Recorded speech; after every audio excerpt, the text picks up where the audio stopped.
When threatened, the horned lizard doesn't panic. It performs a calculated physiological feat.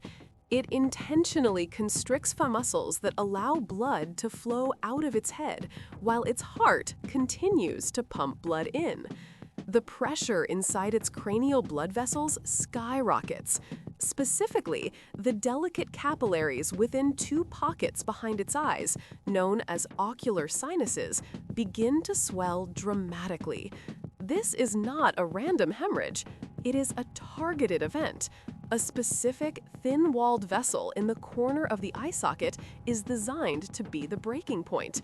With a final, controlled flex, the vessel ruptures, releasing a fine, directed jet of its own life force as a weapon.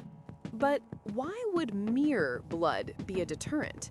The secret isn't in the blood itself, but what the lizard puts into it. Its primary food source is one of the most aggressive and chemically potent insects in the desert, harvester ants.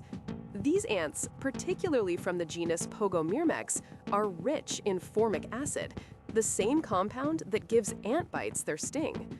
The lizard's unique digestive system doesn't simply neutralize these chemicals. Instead, it sequesters them, absorbing the compounds directly from the ants and concentrating them within its bloodstream.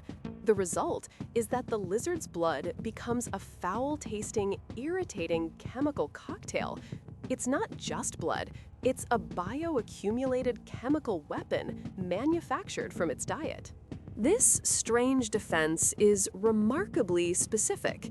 It is almost exclusively effective against canine and felid predators, like coyotes, foxes, and bobcats. These mammals rely heavily on their acute senses of taste and smell to hunt and identify food. The stream of acid-laced blood directly assaults these senses, causing confusion and disgust, giving the lizard a critical moment to escape. A coyote that gets a mouthful of this noxious fluid will often retreat, shaking its head and trying to clean the taste away. However, against its other major predator, birds of prey, this defense is almost useless. A hawk or an eagle hunts by sight and kills with its talons and is completely undeterred by the blood's chemical properties, forcing the lizard to rely on its camouflage and horns instead. The act itself is surprisingly precise. The lizard can project this stream of blood a distance of up to 5 feet, or about 1.5 meters. It isn't a passive leak. The lizard can aim with considerable accuracy by tilting its head and contracting the muscles around its eyes. This allows it to target the predator's most sensitive areas, like its mouth and nose. This defense, however, comes at a tremendous metabolic cost.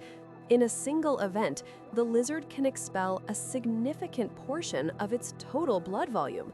It is an absolute last resort, used only after other defenses, like inflating its body with air to appear larger, hissing, and presenting its sharp cranial horns, have failed. This bizarre act of deliberately bleeding as a defense, known as autohemorrhaging, is not entirely unique to the horned lizard. While squirting it from the eyes is its signature, other creatures have evolved similar strategies. Certain species of grasshopper and ladybug will exude foul-tasting hemolymph, the insect equivalent of blood, from their joints when disturbed. The blister beetle is famous for secreting a fluid containing cantharidin, a potent blistering agent, from its legs. Some non-venomous snakes, when feigning death, will even release blood from their mouths to make their performance more convincing. It is a striking example of convergent evolution, where different species independently arrive at the same solution, weaponizing their own internal fluids. After the encounter, the lizard is left weakened and vulnerable. The ruptured membrane in its eye heals remarkably fast, often within hours or a day. The real challenge is replenishing the lost blood. This requires a significant amount of energy and nutrients, forcing the lizard to seek out more harvester ants almost immediately. The very diet that arms the lizard is also essential for its recovery.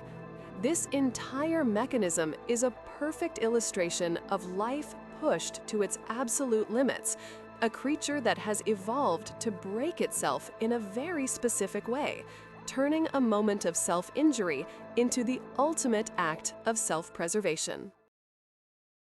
Monotony has grown fast. Nearly 2,700 people have watched in the last few weeks, yet less than 0.03% are subscribed. It would mean a lot if you joined by hitting subscribe. And again, thanks for watching.